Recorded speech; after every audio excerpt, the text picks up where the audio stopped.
Bonjour, je me nomme Dominique Adabi. Dans cette vidéo qu'aujourd'hui, je vais vous montrer comment utiliser Google Recherche et Google Recherche par image MRC pour repérer les fausses informations en ligne. En fait, cette vidéo est un extrait d'une vidéo que j'ai faite sur cette chaîne il y a quelques semaines. Et la vidéo est titrée « Comment repérer les fausses informations en ligne ». Protégez-vous sur WhatsApp, Facebook et TikTok.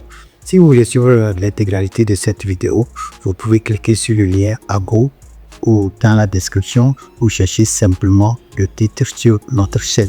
Sans plus tarder, on commence.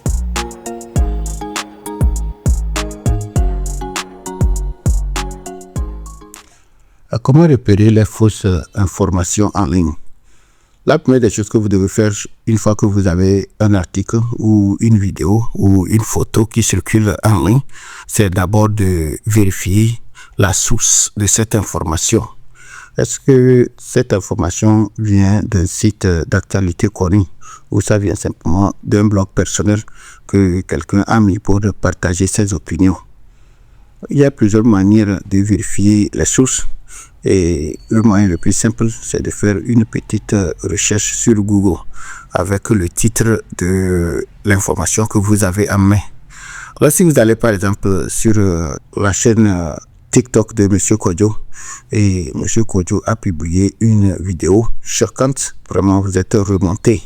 Au lieu de sortir en même temps, commencer à partager cette information que vous avez vue sur la chaîne TikTok de M. Kodjo avec le voisinage, vous devez d'abord aller en ligne, utiliser les informations dans la vidéo, faire une recherche pour voir s'il y a un autre site web d'actualité bien connu qui partage aussi cette information, voyez. Et si tel est le cas, alors vous savez que peut-être l'information peut être vraie. Mais si vous faites votre recherche en ligne et vous voyez que c'est seul Kodjo ou un autre de ses copains seulement qui en parle, sûrement que c'est une fausse information. Ce n'est pas tout ce qui circule sur l'internet qui peut être utile pour nous. La plupart de ces informations sont faites uniquement pour nous tromper, ok? Alors, dans cette vidéo, je vais vous montrer comment on peut faire une petite recherche en ligne pour vérifier la source d'une information.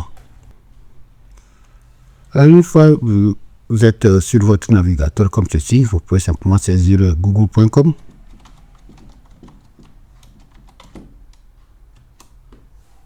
Okay. Et sur l'interface de Google, vous pouvez simplement poser votre question ici. Si c'est le titre d'un article, vous pouvez simplement mettre le titre de l'article ici pour voir s'il y a autre site web qui parle de cette information. Alors, dans notre cas ici, je faisais cet exemple. Ok, il y a eu cette information qui circulait sur les réseaux sociaux pendant des semaines. On nous parlait d'un coup d'État en Côte d'Ivoire. Alors moi, je vais poser la question à Google ici pour voir si l'histoire de coup d'État en Côte d'Ivoire en 2025 est vrai ou faux. Alors, il suffit de saisir votre message comme ceci et vous validez. Ok. Alors, ce que vous voyez ici, ce sont les résultats des sites web qui parlent de cet article. Ok. Alors, vous pouvez prendre votre temps et vérifier, analyser, surtout vérifier pour voir si ces informations proviennent des sites web réputés. Ok. Alors par exemple ici Abidjan.net nous dit clairement que il y a un démenti sur les rumeurs du prétendu coup d'État. Vous voyez. Et ici c'est clairement dit c'est faux. Il n'y a pas de coup d'État en Côte d'Ivoire. Vous voyez. Le Monde aussi le dit. Ok. Ces sites web réputés clairement nous disent que l'histoire du coup d'État en Côte d'Ivoire n'est pas vraie, vous voyez. Alors, au lieu de commencer à partager l'histoire, voici quelque chose comme ça que vous pouvez faire, ok. Cependant, sur certaines chaînes YouTube, vous pouvez sûrement voir l'actualité, mais il faut voir, est-ce que la chaîne YouTube vient de qui? Est-ce que c'est une personne réputée pour donner les vraies informations? Alors c'est ça l'essentiel. Ok, sur l'internet il y a du bon comme du mal. Alors c'est vous qui devez prendre votre temps, faire des recherches pour déterminer la qualité de la source de cette information. Ok, c'est ça seul qui fera la différence. Vous pouvez chercher bien sûr avec une question, mais si c'est une photo, peut-être que quand vous la balancez sur WhatsApp, vous pouvez aussi chercher la source de la photo. Ok, et pour le faire, aussi revenir sur Google comme ceci et maintenant aller sur image. Ok, maintenant sur image, ce que vous allez faire, Vous voyez ici, vous voyez, recherche par image. J'ai l'exemple de photo sur mon ordinateur. Nous allons appeler cette photo ici.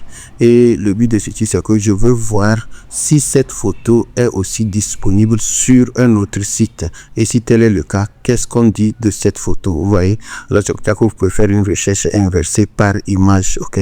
Alors, si je clique ici, par exemple, et si je parcours mon ordinateur, okay. Alors, voici une photo qui a circulé pendant des années même sur Facebook, parlant de quelques médicaments en Afrique ici. Alors, je vais prendre ça et nous allons vérifier pour voir si l'information est vraie. Ok. Alors, je laisse simplement appeler dans mon moteur de recherche Google. Et si je vais en bas, ok, voici le résultat de ma recherche. Effectivement, il y a un site web qui en parle.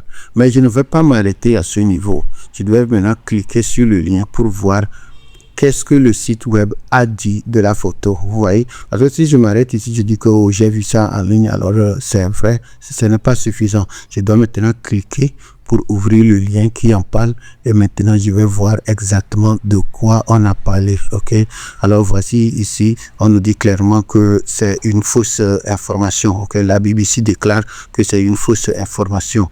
Alors je peux même ouvrir pour lire l'article dans son intégralité sur le site web de la BBC, qui est bien sûr une source d'information reconnue. Ok, alors mes chers amis, c'est comme ça que vous pouvez utiliser Google Research pour vérifier la source d'une information.